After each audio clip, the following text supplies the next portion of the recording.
اكسبيرينس بريز الجزء الثاني.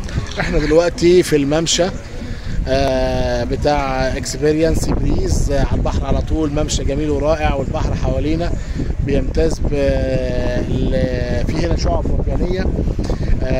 في شعاب مرجانيه بتقدر الناس تعمل سنوركلينج زي ما احنا شايفين كده اهو. سنوركلينج وناس بيعملوا سنوركلينج والسمك الملون بنرمي له عيش وبنرمي له معجنات، فبيطلع بقى السمك الملون كتير جدا، سمك من كل الالوان وكل الاشكال.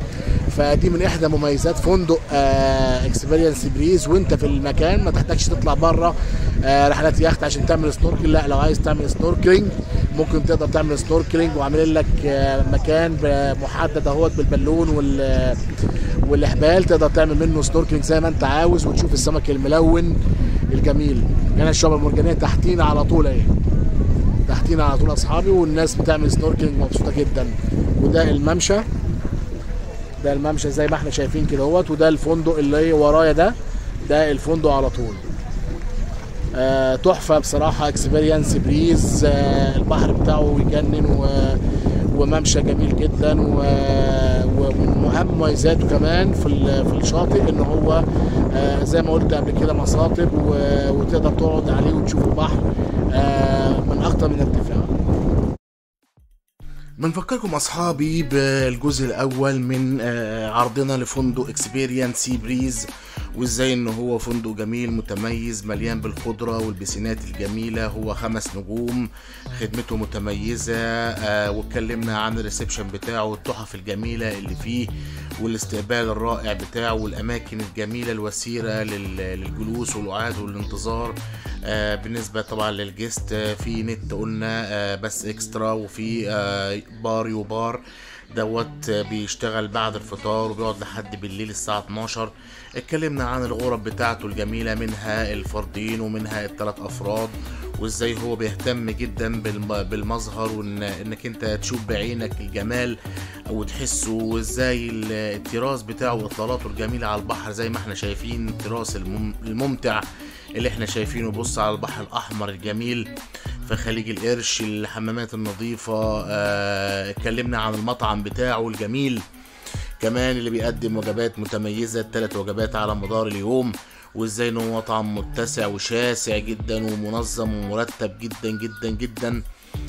دلوقتي احنا هنتكلم بقى في الجزء الثاني على الشاطئ بتاعه الجميل جدا، الخاص جدا اللي مرتبه ترتيب جميل. زي ما احنا قلنا المعلومة اللي فاتت ان هو مش واسع جدا او العرض بتاعه مش واسع، لكن هو مهتم جدا بالمساحات وفعلا مستغلها احسن استغلال.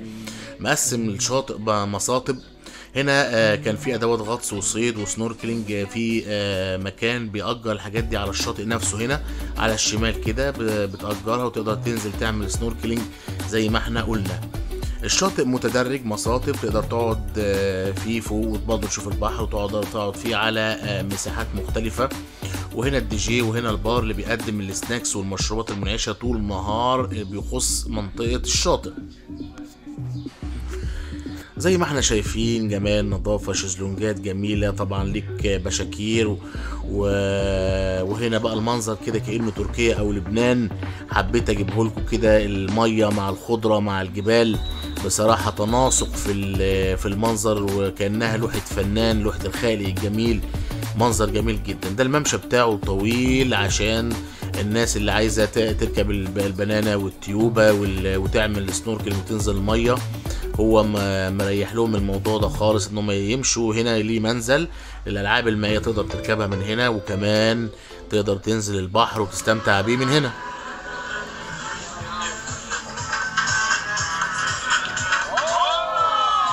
دي الاكتيفيتي بتاعة الشاطئ الصبح، اللعبة الجميلة دي اللي هي بيتنشن بالكور الحديدية. لعبة جميلة مسلية جدا على أنغام الموسيقى الظريفة جدا. المصريين أو العرب أو الأجانب بيترصوا ويلعبوا اللعبة الجميلة دي. يعني تسلية ومتعة وضياع الوقت جميل في الأوتيل.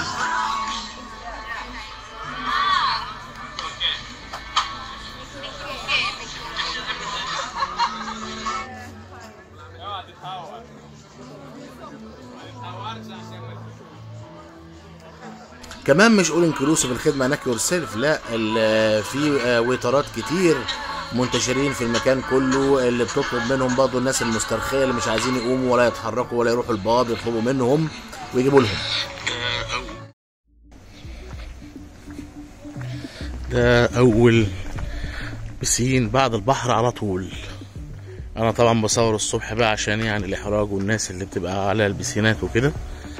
بسين جميل جدا واسع، دي شезлونجات مترصه ودي الشاليهات اللي حواليه. طبعا دي الشاليهات بتبص على البحر والبسينات في نفس الوقت. وهنا في بار كده جميل بتاع المشروبات المنعشه والعصاير. وهنا ماكينة ايس كريم، دي كده ماكينة ايس كريم.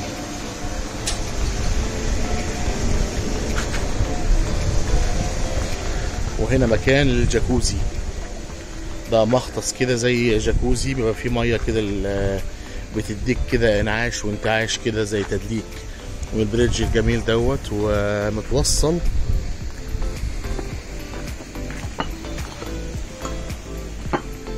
كمان في قاعدة جميلة جدا.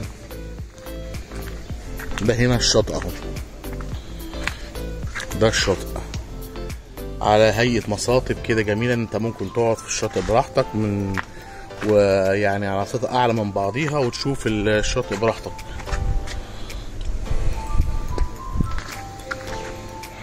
طبعا حاطين زي صخور طبيعية كده على البسينات بتديك شكل جمالي كأنها انت في مكان طبيعي خلاب. وهنا بسين تاني ملحق بيه، ده اعتقد الاطفال اكتر، يعني للاسر والاطفال اكتر. ودي بتبقى زي نوافير كده. غير انتشار البسينات في كل حته، مهتمين جدا بالمنظر الجمالي ليها وتدرجها من فوق لتحت ونزول النوافير وخرير الميه، صوت الميه الجميل فيها. وهنا اللعبه بتاعه الاكوا بارك، وهنا الجاكوزي الجميل. دي منطقه جناين بين الشاليهات. الفندق كله بالطول ومستغلين المساحات احسن استغلال، يا اما خضره زي ما احنا شايفين كده مدرجه، يا اما بسينات. ده البسين التاني يعتبر بسين اطفال، بسينين كده فوق بعضيهم للاطفال. اخش افرجكم برضو مساحه ما بين الشاليهات للاستجمام والاطفال يعوموا فيها. دورين، حمام سباحه بالصخور الطبيعيه معمول كانه دورين، جميل جدا. ده الحمام السباحه التاني معانا.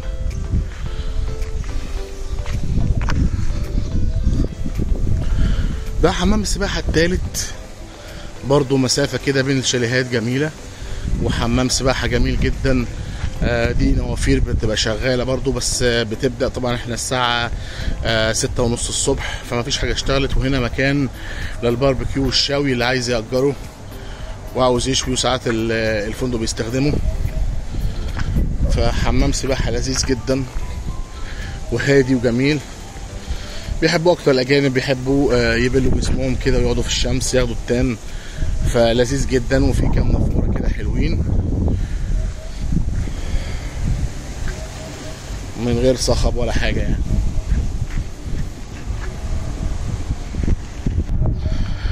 ده حمام السباحه الرابع، ويعتبر حمام السباحه الاكبر ما بين البسينات بتاعه فندق اكسبيرينس سي بريز. في اللي هي الزحليقه الجميله دي اللعبه الاكوا بارك الوحيده اللي في المكان. وهنا برضو اعداد خاصه لاصحاب الشاليهات اللي هنا بيقعدوا فيها عشان مثلا ما يتحركوش كتير ولا حاجه، اللي مش عايزين يعني كبر السن ولا ما يمشوش كتير مثلا يقعدوا قدام الشاليهات بتاعتهم. المكان زي ما احنا شايفين فيه بسين اطفال، دول يعني البيبيهات كده اللي يعتبروا لحد 4 سنوات. وده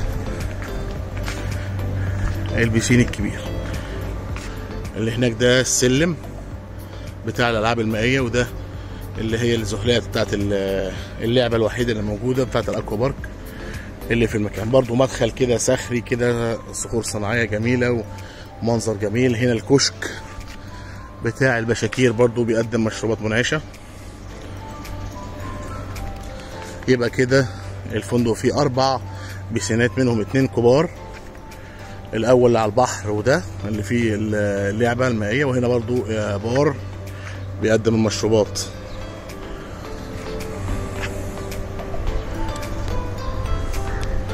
شكله جميل زي ما احنا شايفين كده.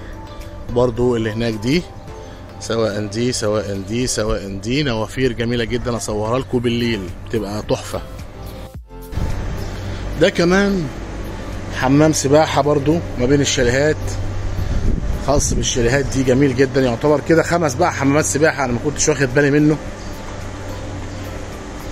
الحمامات السباحه دي كده بتبقى جو هادي جدا برضو. هنا في نوافير حلوه برضو، دي فتحات لنوافير بتبقى نازله كده بتعمل صوت الميه جميل جدا اهو، مش صغير والله. دي النازله بتاعته، وده البسين اهو، ليه نزلتين من الاول ومن الاخر، وهو خاص بالشاليهات. مجموعه الشاليهات دي يقدروا يقعدوا فيه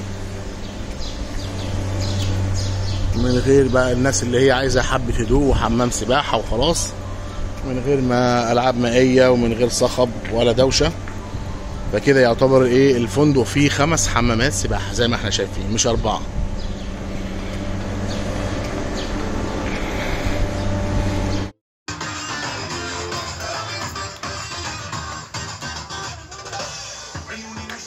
ده بقى التيم انيميشن، واحلى حفلات بتحصل الصبح على البحر. رجعنا تاني للبحر. بصراحة التيم انيميشن عامل شغل جميل جدا، ودي جي جميل، ورياضة الرأس الجميلة، كمان رياضة الجيم الجميل اللي في الفندق. وهنا السبا الجميل، والمساجات والسكرابات الجميلة اللي بتريح الجسم وتديك بوزيتيف انرجي، طاقة ايجابية جميلة، تطلع انسان جديد. جمال، راحة، استرخاء، كل دي خدمات في المكان. كمان ما يخلاش من العصاير الجميلة، الجاكوزي، الساونا، البخار. الفندق في الليل حفلات متنوعة، انسجام، مرح، كل ده بعد العشاء. بيبدأ مسرح المنوعات الليلي بتاع الفندق، وهنا طبعا رقص شعبي، وفي كمان اكتر من احتفالات بتقوم في المكان. هنا اغاني اجنبية. برضو تيم انيميشن عامل شغل بالنهار وبالليل في الشاطئ وفي المسرح بالليل بعد العشاء. بيترصوا الجست كده وبيتفرجوا على الحفلات الجميلة المتنوعة زي ما احنا شفنا، من اجنبي لشعبي. وكمان ساعات بيشارك الجست بيغني، وساعات كمان بيرقص مع التيم انيميشن، وبيبقى مرح ومشاركة وتسلية جميلة جدا في المكان. دي فقرة التنورة الجميلة، طبعا ما تخلاش من فقرات الحفلات الجميلة بتاعة الفندق. فقرة ممتعة ومحببة لقلب كل الناس. الفتى ده المضيء كده، الإضاءات الجميلة بتاعة التنورة الحلوة برضو في نفس المسرح. وهنا حفلات أعياد الميلاد الجميلة، بيهتموا جدا بالجست سواء هاني مون أو حفلة عيد ميلاد حد، بيعملوا حفلة جميلة وتورتاية حلوة. ففعلا إقامتك هتكون جميلة جدا في الفندق. وبنختم بالحفلة الجميلة دي، وبندعوكم لزيارة المكان ودعمنا بلايك وشير والاشتراك في قناتنا عشان يوصلكم كل جديد. شكرا جزيلا أصحابي للمشاهدة، وبنتمنى منكم دعمنا الدائم، وبنشكركم دايما على دعمكم لينا. بنتمنى منكم دايما مشاهدة ممتعة وسفريات أحلى وأفضل مع شركة سندباد. احنا في خدمتكم دايما. شكرا جزيلا ليكم أصحابي، ونتمنى تكونوا استمتعتم معنا بالفيديو، وسلام عليكم.